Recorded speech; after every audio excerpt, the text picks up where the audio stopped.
तो गुजरात और हिमाचल प्रदेश में आज वोटिंग चल रही है और गुजरात और हिमाचल में सत्ता की चाबी जनता ने किसको सौंपी है। गुजरात की तस्वीर आप काफी हद तक साफ हो चुकी है। रुझानों में 150 के आंकड़े को पार कर चुकी है बीजेपी, यानी कि जो लक्ष्य उसने सेट किया था इस बार 150 सीटों का, उसको क्रॉस कर चुकी है बीजेपी। देखिए 152 सीटों के साथ लगातार मजबूती के साथ आगे बढ़ती हुई बीजेपी और सत्ता पर काबिज होने के लिए तैयार लगातार 7वीं बार चुनावी चक्रव्यूह के 7वें द्वार को खोल दिया है। इस बार बीजेपी ने ये रिकॉर्ड तोड़ जीत, ऐतिहासिक जीत बीजेपी की। और आप पीछे देख रहे हैं, पीछे रह गए हैं कांग्रेस और आम आदमी पार्टी। पूरे दमखम के साथ इस बार चुनावी मैदान में आम आदमी पार्टी उतरी थी और दावे किए जा रहे थे, लिख कर दिया जा रहा था कि इस बार जीत दर्ज करने जा रही है आम आदमी पार्टी, लेकिन कहीं पीछे छूट गई।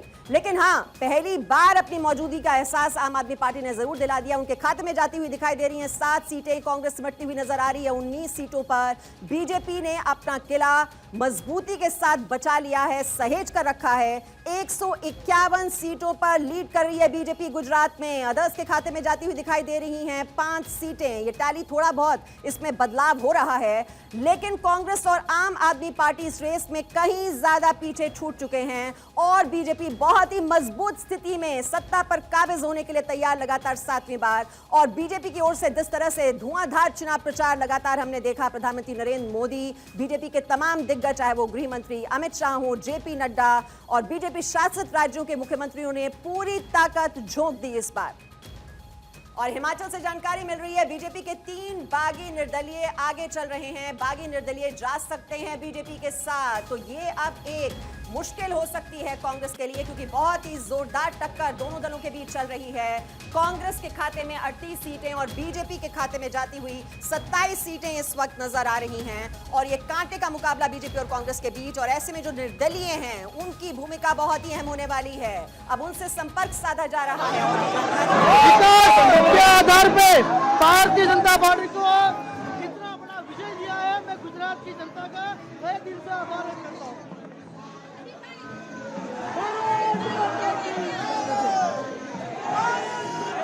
नीचे आ जाओ। तो इस वक्त की बड़ी जानकारी, हिमाचल में 27 सीटों पर बीजेपी, तो वही 3 अन्य के खाते में 3 सीटें जाती हुई नजर आ रही है। हिमाचल प्रदेश में आंकड़ा एक बार फिर से बदला। इस वक्त की बड़ी जानकारी, हिमाचल में बीजेपी से आगे निकली कांग्रेस। 38 पे कांग्रेस, बीजेपी 27 पर। सीधा आपको शिमला हमारे सहयोगी महिमा के पास लिए चलते हैं। महिमा, कांग्रेस एक बार बढ़त बनाते हुए 38 सीटों पर आ गई है, बीजेपी पीछे रह गई है, क्या और अपडेट? जी अपडेट फिलहाल देखिए, मेरे साथ इस वक्त हमारे कंसल्टिंग एडिटर शशिकांत जी है। शशिकांत जी, बीजेपी और कांग्रेस में कांटे की टिक्कर, लेकिन मुझे लग रहा है कि इस बार डिसाइड निर्दलीय करने वाले हैं, क्योंकि 3 निर्दलीय भाजपा के जो इस वक्त आगे चल रहे हैं। जी देखिए बिल्कुल महिमा, लेकिन निश्चित तौर पर अभी कहना मुश्किल है, क्योंकि जिस तरह की स्थिति अभी पैदा हुई है उसे देखते हुए ये लगता है कि जो सीट्स अभी डिसाइड हुई हैं उनमें से बहुत सारी सीट्स अभी ऐसी हैं जो कि बड़े कम मार्जिन से जिनका फैसला होने वाला है। और हिमाचल वो राज्य है जहां पर आपको पता है कि सिर्फ 3 वोटों के अंतर से भी जीता रहा होती रही है। उसी तरह से मुझे लगता है कि अभी 100 से 500 वोटों के अंतर में जो सीट्स फंसी हुई हैं वो आधे घंटे के अंदर अंदर तय हो जाएंगी। शशिकांत जी आपके पास लौटती हूँ, क्योंकि देखिए हमारे साथ सुशांत कपड़ेज भी इस वक्त है, कांग्रेस प्रवक्ता। सुशांत जी, मुश्किल बीजेपी के माफ कीजिएगा कांग्रेस पार्टी के सामने ये है कि पूर्ण बहुमत आई तो ही हो पाएगा, क्योंकि आजाद प्रत्याशी जो बीजेपी से पहले नाराज है और बीजेपी वालों का कहना है कि हम उनको अपनी तरफ ले आएंगे। देखिए मैम, अगर हम हिमाचल पॉलिटिक्स देखें तो जो हार जीत का अंतर है वो बहुत क्लोज है हर जगह। अगर हम कांग्रेस की जीत अभी बड़ी सीटों की बात करते हैं, जिला शिमला की अगर हम बात करते हैं, Rohit Thakur second last round में अप्रॉक्सीमेटली 4,500 की बढ़त बना चुके हैं, विक्रमादित्य सिंह 10,000 की बढ़त बना चुके हैं, अनिरुद्ध सिंह जी 8,000 की बढ़त बना चुके हैं। जुब्बल कोटखाई में रोहित ठाकुर जो है इस समय 3,500-4,000 मतों से आगे चल रहे हैं। तो जो कांग्रेस जिन सीटों पर जीत रही है वहां पर जीत का मार्जिन बहुत ज्यादा है, लेकिन जहां पर क्लोज कंटेस्ट की हम बात करें, जिन सीटों की वजह से ऐसे लग रहा है कि कहीं ना कहीं निर्दलीय भी कंटेस्ट में आ रहे हैं, तो अगर आप उन सीट्स का आंकलन करें तो वहां पर एक चीज तो बड़ी क्लियर हो रही है कि जो ये जीत का अंतर है, ये आखिरी के जो 2 राउंड्स है वहां तक ही ये क्लियर होगा। पूर्ण बहुमत आएगी तभी हो पाएगा। डेफिनेटली देखिए, कांग्रेस एक इस बार जो है संगठित होकर लड़ी है। रेबल कैंडिडेट्स कांग्रेस के कम रहे हैं। भाजपा की अगर हम बात करें, भाजपा के रेबल कैंडिडेट्स 3 गुना थे कांग्रेस के कैंडिडेट से। तो मुश्किलें डेफिनेटली बीजेपी की बड़ी है, कांग्रेस की कम है। जी बीजेपी प्रवक्ता भी इस वक्त हमारे साथ, जी बीजेपी प्रवक्ता भी इस वक्त हमारे साथ है। क्या लग रहा है अब आपको? 3 भाजपा के बागी प्रत्याशी इस वक्त आगे चल रहे हैं? भारतीय जनता पार्टी निश्चित तौर पर सरकार बनाने की स्थिति में आ रही है और जैसे हम शुरू से कह रहे हैं कि इस बार 15 से 20 सीटों में बड़ा क्लोज कंटेस्ट है, कांटे की टक्कर है, तो अंतिम वोट की गिनती करने तक ये कहना कठिन होगा कि वे क्या होगा। कांग्रेस पार्टी के प्रवक्ता तो कह रहे हैं कि हम ही जीतेंगे। हाँ, निश्चित तौर पर, क्योंकि इनका आत्मविश्वास बना रहना चाहिए, लेकिन जीत भारतीय जनता पार्टी रही है ये मैं कह सकता हूँ। और जो आज़ाद प्रत्याशियों की आप बात कर रहे हैं वो भी क्योंकि भारतीय जनता पार्टी से संबंधित रहे हैं और आज वो हमारे संपर्क में हैं और भारतीय जनता पार्टी ही सरकार बनाएगी, ये आपको मैं विश्वास के साथ ठीक है, एक लास्ट रिएक्शन शशिकांत जी से। शशिकांत जी, आजाद खेल बिगाड़ सकते हैं या फिर बना सकते हैं, क्या लग रहा है? देखिए, जिस भी पार्टी का बहुमत आएगा, अगर बहुमत से थोड़ी स्थिति कमजोर रहती है किसी की भी, तो निश्चित तौर पर आजाद प्रत्याशियों का समर्थन उन्हें मिलता रहेगा। और आजाद प्रत्याशी अगर वो भाजपा के होंगे तो भाजपा ने ऑलरेडी उनसे संपर्क कर लिया, इसी तरह से कांग्रेस भी उनके संपर्क में है। तो कुल मिलाकर स्थिति वही होगी कि जिसको भी बहुमत के नजदीक होगी उसे ही आजाद प्रत्याशियों का फायदा होगा, दूसरी पार्टी को नहीं। बाकी अश्विनी जी हमारे साथ है, सीनियर। ये वरिष्ठ पत्रकार भी इस वक्त हमारे साथ राजनीतिक विश्लेषक के तौर पर, आपको क्या लग रहा है? आपने तो कई चुनाव देख लिए, इस बार कांटे की टक्कर नजर आ रही है और आजाद प्रत्याशियों पर नजर। देखिए, ये चुनाव जो है विदाउट एनी वेव था। जैसे 2017 का चुनाव था उस समय एक क्लियर वेव नज़र आ रही थी बीजेपी के पक्ष में। इस समय एक बहुत ही नेक टू नेक जिसको हम कहते हैं उस तरह का चुनाव है और ये चुनाव अब नंबर्स का हो गया है। जिस पार्टी के नंबर मेजॉरिटी से के आसपास होंगे या उससे ज़्यादा होंगे उसी की सरकार बनेगी। और दूसरा इसके साथ जैसे जो निर्दलीय हैं, जो रिवेल्स हैं, उनका रोल भी महत्वपूर्ण रहेगा अगर किसी पार्टी को क्लियर मैंडेट नहीं मिलता है। क्या लगता है पिक्चर कब तक क्लियर हो जाएगी मैक्सिमम? देखिए, ये आधे पौने घंटे की और बात है। अभी भी फिगर्स बहुत स्पष्ट रूप से सामने आ रहे हैं।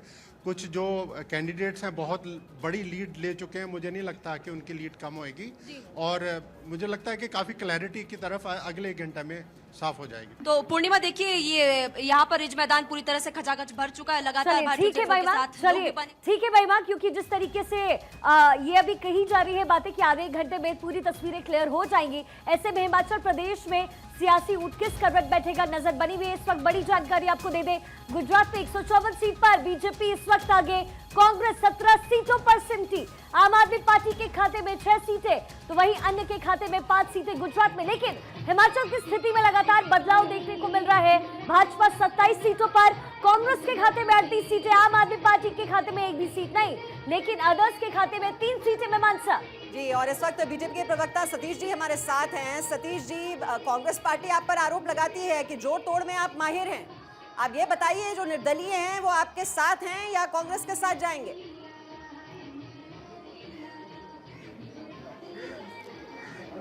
हम बहुत बेहतर तरीके से सरकार बना रहे हैं। डबल इंजन को हिमाचल की जनता आशीर्वाद देगी और इस बार राज नहीं रिवाज बदलेगा। और आप देख लीजिएगा, क्योंकि पहाड़ के जो ट्रेंड होते हैं वो जाति के आधार पर नहीं, घाटी के आधार पर बदलते हैं। अभी हर वैली के जिस तरीके से वोट के बक्से खुलेंगे वो ट्रेंड आपको बदलता है। और आप जिस तरह देख रहे हैं, एक वजह से पहले सेटल नहीं हो पाएगा। 38 चल रहा है कांग्रेस का और आप हैं 27 पर। स्वाभाविक है, कुछ देर पहले तो बहुत अंतर हो रहा था, कभी हम आगे जा रहे थे, कभी वो पीछे जा रहे थे। हम आश्वस्त हैं अपने काम को लेकर, डबल इंजन के काम को लेकर, और जो पिछले 5 साल में जयराम ठाकुर जी के नेतृत्व में भारतीय जनता पार्टी ने काम किया है उसको लेकर। और आप हिमाचल का जो मतदाता है बड़ा समझदार मतदाता है, वो जानता है कि हिमाचल के हितैषी कौन है। अटल जी का दिया हुआ जो पैकेज था विशेष राज्य का दर्जा, वो 2004 में आते ही इन्होंने ख़त्म किया। 2014 में जब मोदी जी केंद्र में आए और यहाँ हिमाचल में कांग्रेस की सरकार थी, उन्होंने जाति, क्षेत्र, इन चीज़ों से ऊपर उठ करके, राजनीतिक विषयों से ऊपर उठ करके फिर पैकेज दिया। और आज हिमाचल आगे बढ़ रहा है। बिलासपुर का एम्स हो, जो 5-6 मेडिकल कॉलेज और बन रहे हैं, इतनी बड़ी फार्मा सिटी बन रही है। इसलिए हिमाचल की जनता हमारे साथ है और जो ट्रेंड दिखाई दे रहे हैं, कभी इतना अंतर और इतना वेरिएशन नहीं रहा है। और आप थोड़ा 1 घंटे का समय दीजिएगा, बहुत चीजें चलिए, सेटल क्योंकि होंगी ये अभी थोड़ी सतीश जी, ये फासला बहुत ज्यादा बढ़ चुका है। अगर अन्य भी आपके खाते में जुड़ जाए तभी वो आंकड़ा आप बहुमत तक पहुंच नहीं पाएंगे, यही स्थिति फिलहाल तो दिख रही है। लेकिन चलिए इंतजार करते हैं अगले 1 घंटे का। और चनिका उनियाल हमारे साथ जुड़ी हुई है, कांग्रेस प्रवक्ता हैं आप। चनिका, जो स्थिति अभी हिमाचल में नजर आ रही है, ऐसा लग रहा है कि ट्रेंड बदलेगा हर बार की तरह, लेकिन ये ट्रेंड, ये रिवाज आप गुजरात में क्यों नहीं बदल पा रहे?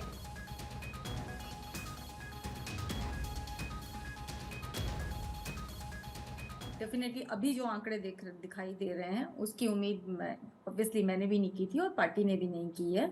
पर हिमाचल में मैं आपको कह रही हूँ कि लोग भले ही इंतजार कर रहे हो, पर हिमाचल में मैं श्योर हूँ कि कांग्रेस वहां पे सरकार बनाएगी और उसका परिणाम उसका लेकिन कारण चनिका ये है। जी, गुजरात में 77 से 18 सीटों पर सिमट जाना, अगर यही फैसला 1 घंटे बाद भी आता है, शाम 6 बजे तक भी आए, तो यानी स्थिति तो फिर कांग्रेस की खराब हो रही है। आम आदमी पार्टी दावा ठोक रही है कि हम नेशनल पार्टी बन गए हैं, और जो नेशनल पार्टी है वो धरातल पर आती जा रही है। ऐसा क्यों?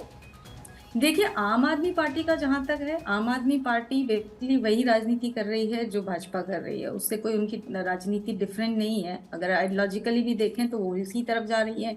और आप ये देखिए कि जिस तरीके से भाजपा ने एक न्यू नॉर्मल की शुरुआत की कि आप झूठ के पहाड़ बनाइए, वो काम आम आदमी पार्टी उनसे भी ज्यादा बखूबी कर रही है। चनिका जी, हिमाचल कांग्रेस में टूट का डर है, विधायकों को एकजुट रखना ये आपके सामने इस वक्त सबसे बड़ी चुनौती है। और जो जानकारी ये मिली भी तो है एक नया विधायकों को न्यू भेजा जा नॉर्मल रहा है है ना। आप देखिए, जयपुर। ये भी तो एक नया न्यू नॉर्मल है कि जहां पे आप जो है बहुमत में भी होते हैं, सरकार चला भी रहे होते हैं, वहां पे भी सरकारों को अपने विधायकों की चिंता करनी होती है।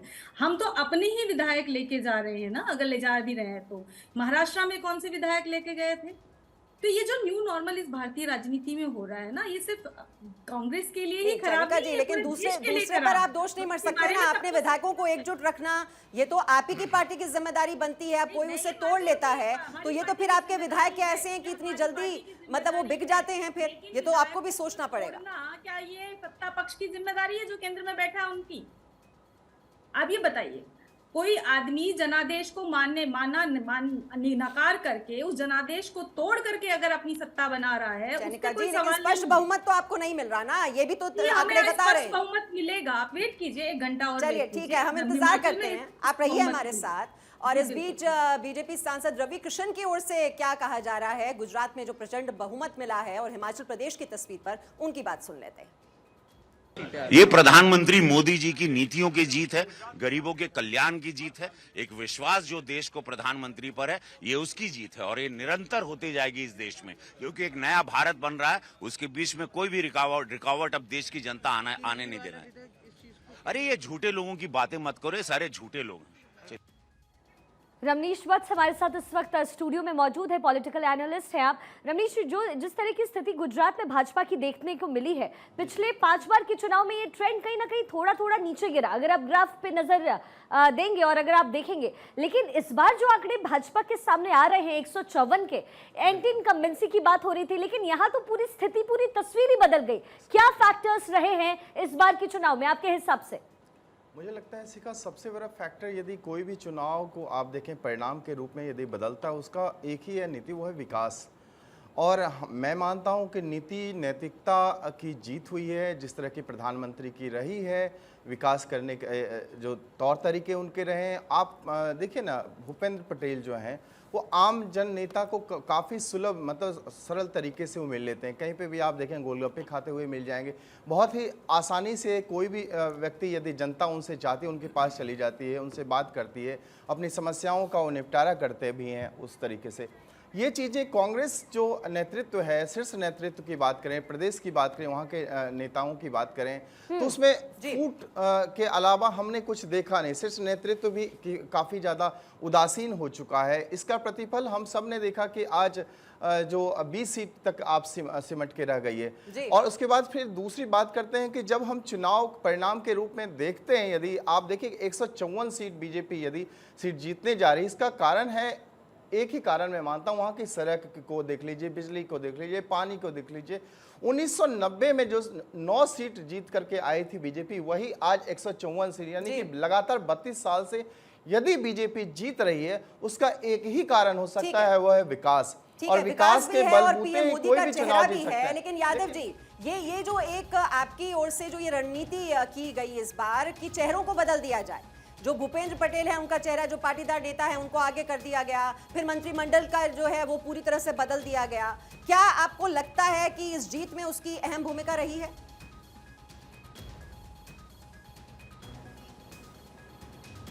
यादव जी, मेरी आवाज आप तक पहुंच पा रही है?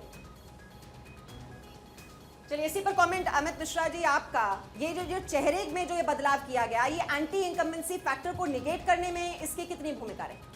इसकी भूमिका रही है, लेकिन सबसे बड़ी भूमिका जो मीमांसा रही है वहाँ नरेंद्र मोदी के चेहरे पर लोगों ने अपनी सहमति जताई है। और जब भी गुजरात में लोगों से ये बात होती थी तो भारतीय जनता पार्टी के खिलाफ उनके मन में जो शिकवा शिकायत रही हो वो अपनी जगह थी, लेकिन नरेंद्र मोदी के नाम पर पूरे गुजरात का समाज और पूरे भारतीय जनता पार्टी के वर्कर एकजुट थे, चाहे उनमें किसी को टिकट मिली ना मिली। लेकिन जब नरेंद्र मोदी का नाम आया तो उन्होंने कहा नहीं, हम कमल पर ही वोट देंगे, क्योंकि नरेंद्र मोदी जी के विकास के पहिए को हमें नहीं रुकने देना है। तो ये एक तरीके की सोच वहाँ गुजरात में लगातार देखने को मिली थी। भारतीय जनता पार्टी की सरकार वहाँ काम कर रही है, दिशा निर्देश प्रधानमंत्री का रहता है, दिशा निर्देश गृहमंत्री का रहता है, उस पर पूरी नज़र रहती है। एक जो विधानसभा थी वहाँ प्रधानमंत्री ने खुद उसका औचक तरीके से अपने आप उसकी गाइडलाइन मंगवाई, किस तरह से प्रचार हो रहा है, कौन कौन लोग प्रचार में शामिल हैं। और प्रधानमंत्री एक एक दिन में, मोदी एक दिन में 5 से 6 रैलियां कर रहे थे, तो वो उनकी मेहनत भी बदस्तूर वहां दिख रही थी। बिल्कुल, अगर कहीं ना कहीं ये फैक्टर भी जरूर काम कर रहा होगा। मैं आपके पास वापस आऊंगी, सीधा आपको शिमला लिए चलते हैं। मेरी सहयोगी महिमा वहां से जुड़ी हुई है,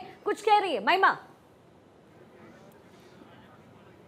जी शिखा, देखिए लगातार भारत 24 रेस पूरी खबर को लेकर जानकारी दे रहा है कौन पार्टी आगे। और इस वक्त देखिए हमारी स्क्रीन वहां पर, मैं कहूंगी अपने कैमरामैन को कि दिखाइए, और इस वक्त वहां पर कितनी ज्यादा भीड़ है। और लगातार जो भारत 24 के दर्शक है वो लगातार देख रहे हैं रिज मैदान से, ये देखिए बिग स्क्रीन पर, और बीजेपी 27 पर, कांग्रेस पार्टी 38 पर, और लोग इस वक्त भारत 24 को ही देख रहे हैं। क्योंकि देखिए सबसे सटीक आंकड़े, सबसे सटीक नतीजे इस वक्त सिर्फ और सिर्फ भारत 24 दिखा रहा है। हिमाचल के रण में किसकी जीत होगी, किसकी हार होगी, उसके लिए अभी थोड़ा इंतजार करना होगा। लेकिन देखिए रिज मैदान से ये बड़ी तस्वीर और बड़ी संख्या में शिखा और मीमांसा जी, देखिए जो दर्शक है वो इस वक्त भारत 24 को देख रहे हैं, क्योंकि सबसे सटीक आंकड़े, सबसे सटीक नतीजे भारत 24 दिखा रहा है। शिखा, वहाँ जो स्क्रीन लगी है हम देख रहे हैं, और किस तरह से लोगों की मौजूदगी है वहां पर, और हर किसी की नजर अब हिमाचल प्रदेश पर है, क्योंकि पिक्चर क्लियर है गुजरात में, लेकिन पिक्चर अभी बाकी है हिमाचल प्रदेश में क्या होने वाला है। मनोज जी, ये जो यहाँ पर पेच फंसा हुआ है, जो हम अन्य की बात कर रहे हैं, ये जो निर्दलीय हैं, तो ये क्या बीजेपी अपने पक्ष में करने में वहां पर कामयाब हो पाएगी? अब आपको क्या होता हुआ नजर आ रहा है हिमाचल प्रदेश? नहीं, लेकिन जो आपकी स्क्रीन पे आ रहा है, जो फासला है वो बढ़ता जा रहा है। अगर 11 सीटों का फासला अगर रहेगा तो उसमें निर्दलीय क्या कर लेंगे। लेकिन ये फाइनल पिक्चर नहीं है अभी, सही किसी ने कहा कि लेकिन अगर कांग्रेस में भी टूट हो जाती है, उनको भी वो शामिल कर लेते हैं। हाँ, नहीं, वो तो फिर आगे की बड़ी बात होगी। वो तो फिर पूरी पार्टी, जैसे मध्य प्रदेश में सरकार बदल ही गई, उस तरह की सिचुएशन तो दूसरी है। लेकिन अभी जो मुझे लग रहा है, अगर ये ट्रेंड रहा तो कांग्रेस की सरकार वहाँ बनती हुई दिख रही है। आने वाले समय में अभी 2 बजे के आसपास मुझे लग रहा है थोड़ी स्थिति और साफ होगी। चलिए, यानी लगभग 2 से ढाई घंटे का वक्त है, जहां सारी तस्वीरें हिमाचल की बात हो या गुजरात की वो क्लियर हो जाएगी। मनीष देसाई हमारे सहयोगी इस वक्त गांधीनगर से हमारे साथ जुड़ गए हैं, भाजपा दफ्तर के बाहर है। मनीष, वहां की क्या स्थिति है ये शायद मुझे पूछने की जरूरत ही नहीं होगी, जश्न हो रहा होगा, तस्वीरें तो यही बयां कर रही है।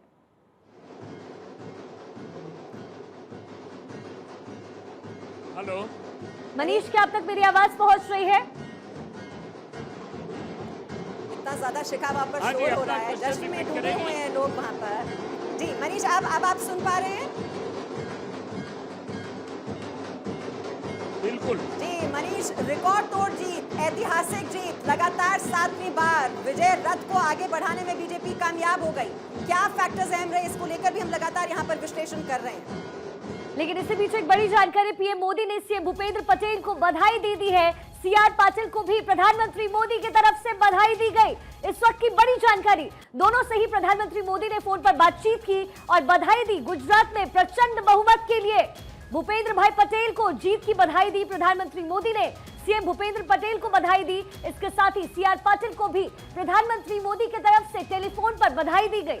जी बिल्कुल शिखा, और जिस तरह का दमखम बीजेपी की ओर से लगाया गया है गुजरात में वो काबिले तारीफ है। ऐतिहासिक जीत, रिकॉर्ड तोड़ जीत, और अपना ही रिकॉर्ड तोड़ दिया है बीजेपी ने। जो अब तक का सबसे शानदार परफॉर्मेंस रहा था वो 127 सीट का रहा था, और इस बार जो टारगेट सेट किया था बीजेपी ने वो 150 प्लस का किया था। और देखिए अब जो आंकड़े नजर आ रहे हैं रुझानों में 154, और नतीजों का इंतजार हम भले ही करें, लेकिन ऐतिहासिक जीत, ये रिकॉर्ड तोड़ जीत, प्रचंड बहुमत की ओर आगे बढ़ती हुई बीजेपी। और ये आप इन तस्वीरों में भी देख रहे हैं किस तरह से जो बीजेपी कार्यकर्ता हैं, नेता हैं, कितने ज्यादा उत्साहित नजर आ रहे हैं। बीजेपी के झंडे लहराते हुए और कमल बहुत ही मजबूती के साथ एक बार फिर से खिला है गुजरात में। और ये कार्यकर्ताओं की ओर से जो लगातार इतनी ज्यादा मेहनत की गई जमीन पर, और पीएम मोदी का चेहरा था। और जब हम पीएम मोदी के चेहरे की बात करते हैं तो वहां के सारे जो मुद्दे हैं वो गौण हो जाते हैं, वो छोटे पड़ जाते हैं, क्योंकि प्रधानमंत्री मोदी का जो करिश्मा है, उनका जो मैजिक है। गुजरात में आपको बता दें शपथ ग्रहण में पीएम मोदी हो सकते हैं शामिल, ये बड़ी जानकारी मिल रही है।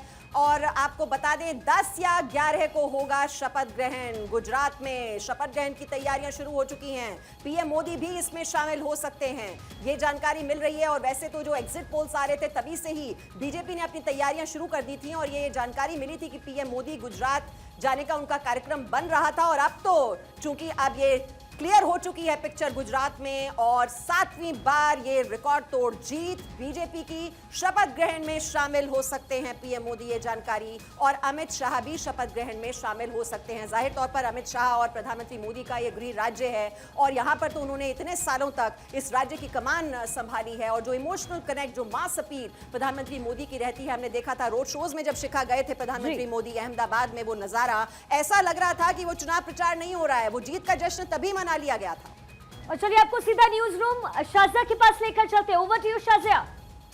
बिल्कुल इस समय की बड़ी खबर यही है, और ये बहुत बड़ी खबर है। 10 या 11 को शपथ ग्रहण समारोह होगा, और उससे भी ज्यादा महत्वपूर्ण ये है कि प्रधानमंत्री नरेंद्र मोदी की उपस्थिति में ये शपथ ग्रहण समारोह हो सकता है। इस समय की बड़ी जानकारी हम अपने दर्शकों से साझा कर रहे हैं। भारत 24 इकलौता ऐसा चैनल जिसके स्टिंगर, रिपोर्टर, संवाददाता हर जिले में, हर शहर में, हर सीट पर मौजूद रहे। हर खबर सबसे पहले हमने अपने दर्शकों से साझा की। पूरे इलेक्शन में क्या कुछ रहा, सबसे पहले हर अपडेट भारत 24 ने अपने दर्शकों से साझा की। और अभी इस समय की जो सबसे बड़ी खबर है, वो भी हम अपने दर्शकों को बता रहे हैं, गुजरात में 10 या 11 को शपथ ग्रहण होगा। 10 तारीख या 11 तारीख लिखकर रख लीजिए कि इसी दिन शपथ ग्रहण होगा।